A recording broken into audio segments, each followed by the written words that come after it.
मुझे पता ही नहीं था कि यहाँ प्रतापगढ़ के लोग भी बैठे हुए हैं, अब पता चला। मैं अक्सर एक बात कहता हूँ कि हिंदुस्तान में दो ही गढ़ हैं, एक प्रतापगढ़ एक आजमगढ़। और प्रतापगढ़ वालों के बारे में कहावत है कि 100 पढ़ा ना एक प्रतापगढ़ा, और पढ़ा तो दैयों से आगे बढ़ा। तो वो चलिए, मुझे खुशी हुई कि आपने मुझे अपना बेटा कहा। अगर अमीर आदमी होंगे तो हिस्सा देने के लिए तैयार रहिएगा। मैं शुरू करता हूँ, बहुत थोड़ा सा वक्त मेरे हिस्से में आया है। जावेद अख्तर साहब का एक शेर है कि ऊंची इमारतों से मका मेरा घिर गया, कुछ लोग मेरे हिस्से का सूरज भी खा गए। फिर भी मैं पढ़ने की कोशिश करता हूँ। मैं 4 मिसरों से शुरुआत करता हूँ।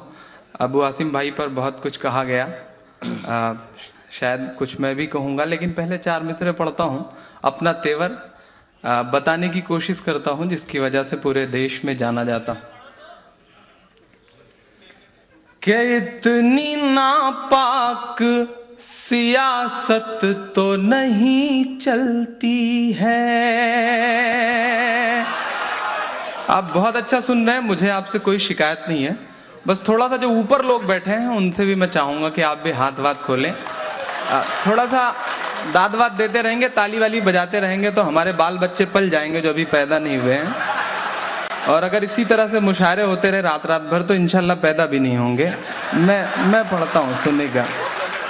क्या इतनी नापाक सियासत तो नहीं चलती है, ऐसी चालाक मोहब्बत तो नहीं चलती है, ऐसी चालाक मोहब्बत तो नहीं चलती है। काश ये बात जजों की भी समझ में आती। एक एक हाथ उठना चाहिए हवा में। काश ये बात जजों की भी समझ में आती कि आस्थाओं से अदालत तो नहीं चलती है, आस्थाओं से अदालत तो नहीं चलती है। आज बिल्डर साहब बैठे हुए हैं। कल सुबह उन्होंने मुझे फोन किया और आज सुबह की फ्लाइट पकड़ के मुझे आना पड़ा। अनवर भाई किंगफिशर की फ्लाइट से आ रहे थे, मैं जेटलाइट की फ्लाइट से। जब मुझे बताया गया कि अनवर भाई किंगफिशर की फ्लाइट से हैं तो मैं बड़ा डरा हुआ था, क्योंकि बुजुर्ग आदमी और किंगफिशर की फ्लाइट और इतनी प्यारी प्यारी एयर होस्टेस, मुझे बड़ा डर लग रहा था। मैं सोच रहा था अनवर भाई सही सलामत लैंड कर जाएं तो अच्छा रहेगा। मैं एक नज्म पढ़ना चाहता हूँ दोस्तों। एक खुलासा किया विकीलीक्स ने, एक वेबसाइट है, राहुल के एक बयान का। आप सारे लोग पढ़े लिखे हैं, बहुत समझदार हैं। इस बीच दिग्विजय सिंह साहब भी कुछ बहुत अच्छा बोल रहे हैं। जो बोल रहे हैं वो आप सबके सामने है, सच बोल रहे हैं लेकिन बड़ी देर से बोल रहे हैं, इतनी शिकायत है। अंतुले साहब कब का बोल गए उसे, लेकिन वो अब बोल रहे हैं। मैं एक नज्म पढ़ता हूँ, मैं बहुत सलीके से बात कहने की कोशिश करता हूँ, सुनिएगा।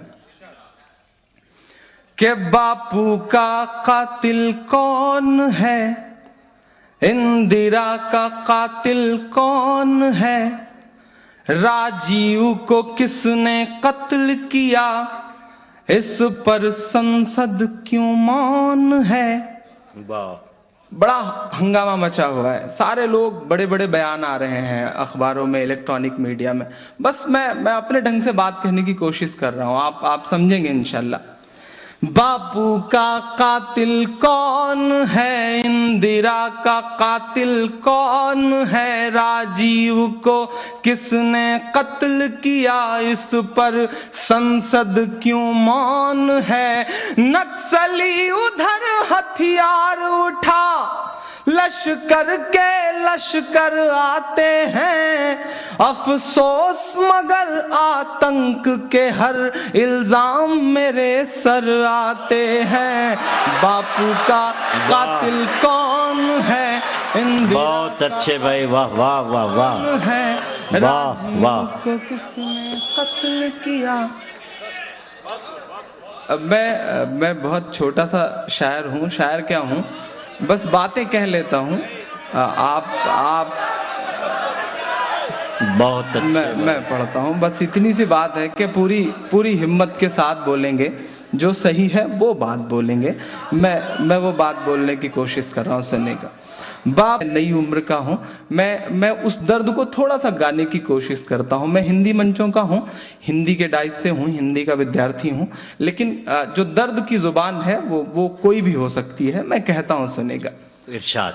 उल्फा हो लिट्टे या बोडो, हम सबका इससे क्या लेना। कहीं भी कुछ होता है, एक तथाकथित ईमेल तमाम मीडिया सेंटर्स के नाम आता है, उसकी भाषा एक होती है, उसके चेहरे एक होते हैं, उसका लोगो एक होता है, और पूरी कौम कटघरे में मैं पढ़ता हूं। उल्फा हो लिट्टे या बोडो, हम सबको इससे क्या लेना। कानून के गाल पे रोज तमाचा मार रही है शिवसेना। कानून के गाल पे रोज तमाचा मार रही है शिवसेना।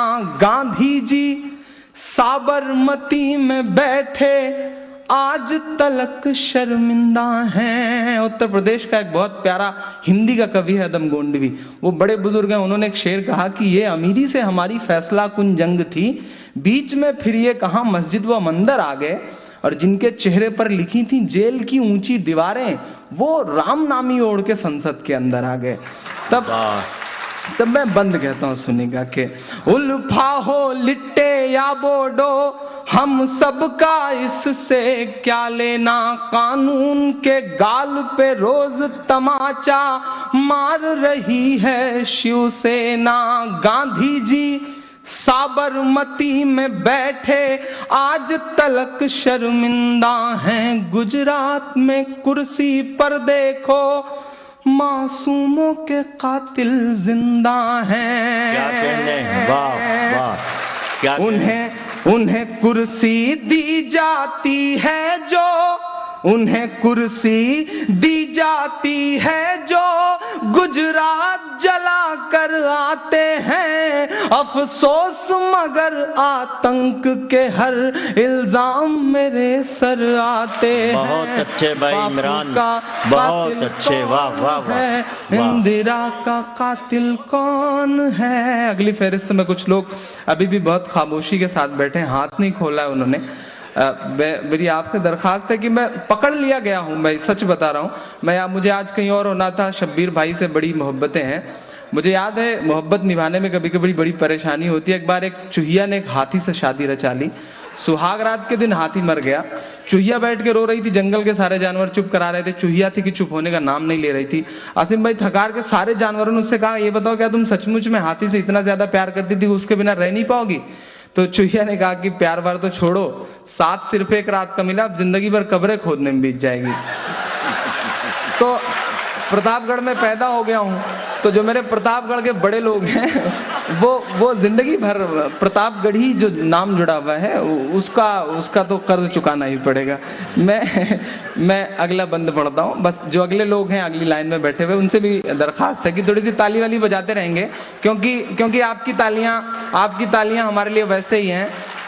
आप तो एडवांस पेमेंट दे देते हैं, बजाते रहिएगा, क्योंकि आपकी तालियां हमारे लिए वैसे ही हैं जैसे अमिताभ बच्चन के लिए अमर सिंह। तो थोड़ी सी आपकी तालियां वालियां बजती रहेंगी तो ठीक ठाक रहेगा।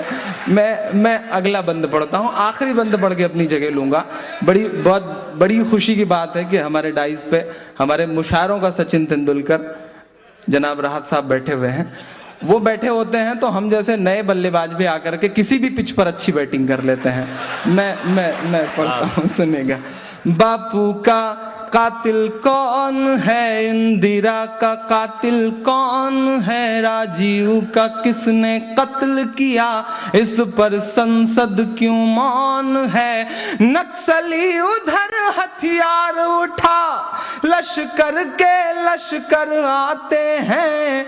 अफसोस मगर आतंक के हर इल्जाम मेरे सर आते हैं। बापू का कातिल कौन है। हर दिन हम पे एक सवालिया निशान। मैं बंद पढ़ता हूं। ये ताजमहल, ये लाल किला, ये जितनी भी तामीरें हैं, ये ताजमहल, ये लाल किला, ये जितनी भी तामीरें हैं जिन पर इतराते फिरते हो, सब पुरखों की जागीरें हैं। बहुत अच्छे, वाह वाह वाह। ये ताजमहल, ये लाल किला, ये जितनी भी तामीरें हैं जिन पर इतराते फिरते हो, सब पुरखों की जागीरें हैं। जब मांगा वतन ने खून बदन का, सारा लहू निचोड़ दिया। अगले मिसरे पे एक शख्स की मोहब्बत मुझे चाहिए। जब मांगा वतन ने खून बदन का, सारा लहू निचोड़ दिया, लेकिन इतिहास ने ला करके किस मोड़ पे मुझको छोड़ दिया।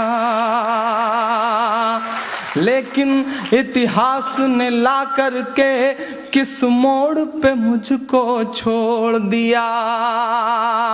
अजमेर से मालेगांव तलक, अजमेर से मालेगांव तलक वही नाम उभर कर आते हैं, अफसोस मगर आतंक के हर इल्जाम। बहुत अच्छे भाई, बहुत अच्छे।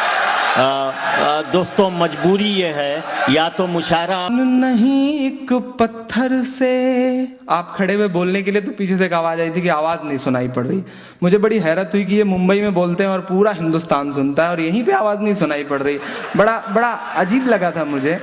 और आप तभी कह रहे थे अबू आसिम भाई की लाइट उधर नहीं पड़ रही, तो मैं सोच रहा था ये लोग बड़े सुकून से बैठे हैं, इसमें ज्यादातर उत्तर प्रदेश के लोग हैं और इनको अंधेरे में रहने की आदत है, तो कोई बड़ी दिक्कत भी नहीं है, ये बैठे भी रहेंगे, ये बहुत प्यारे लोग हैं। मैं पढ़ता हूँ। दोस्तों एक बहुत छोटी सी बात कि एक शख्स खड़ा होता है, 13 राक्षस खड़े होते हैं इस देश की एक बहुत बड़ी अदालत में जिसे सदन कहा जाता है, और उसकी दिलेरी पूरा देश देखता है। पार्टीगत मजबूरियां होती हैं, कुछ बोलते हैं, कुछ कमीने नहीं बोलते हैं। मैं बस एक नज़्म पढ़ रहा हूं, सुनिएगा।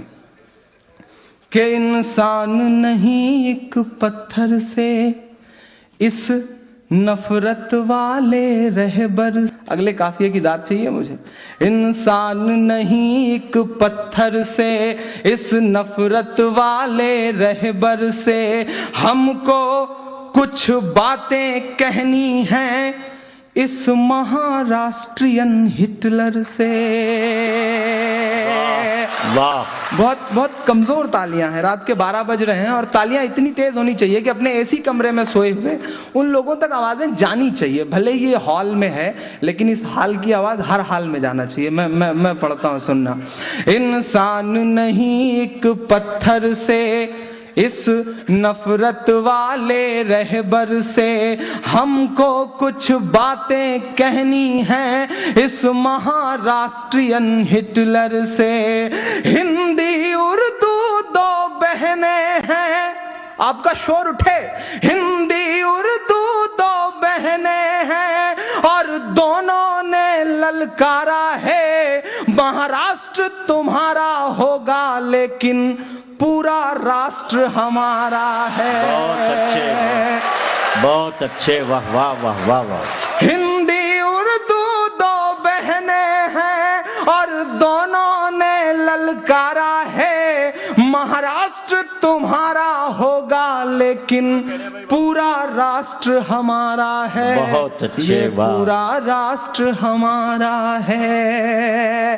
कि ठाकुर जी पागलपन छोड़ो, नफरत की सियासत बंद करो। मुझे पता है अगला जो मिसरा पढ़ रहा हूँ उस पर मेरे खिलाफ जो है वो विधायिका में कोई ना कोई प्रस्ताव पेश हो सकता है, लेकिन फिर भी मैं हिम्मत कर रहा हूँ क्योंकि मैं सच बोल रहा हूँ। सच में बड़ी ताकत होती है। कि ठाकुर जी पागलपन छोड़ो, नफरत की सियासत बंद करो, अपने 13 लंगूरों को,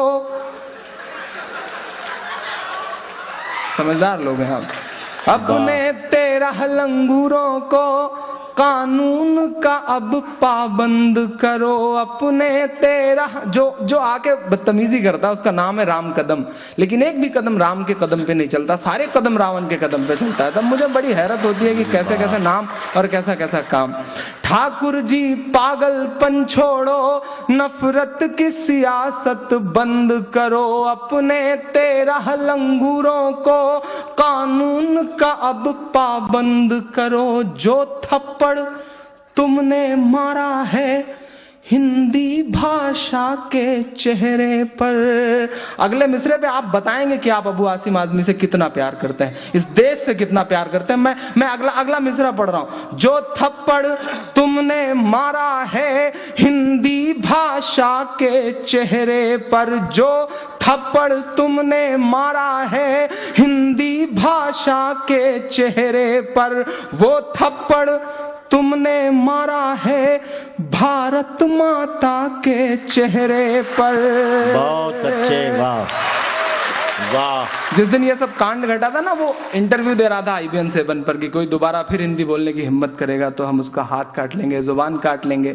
मैंने एक ईमेल किया साहब को कि ठाकरे साहब समझाइए अपने नए नवेले चेले को जो बात बात पे हाथ काटने की, जुबान काटने की, पैर काटने की धमकी देता है, उसे समझाइए कि शोले फिल्म में गब्बर ने भी ठाकुर का हाथ काट लिया था, मजबूर होकर के ठाकुर ने उसे अपने पैरों से कुचल के मारा था। कहीं ऐसा ना हो कि हम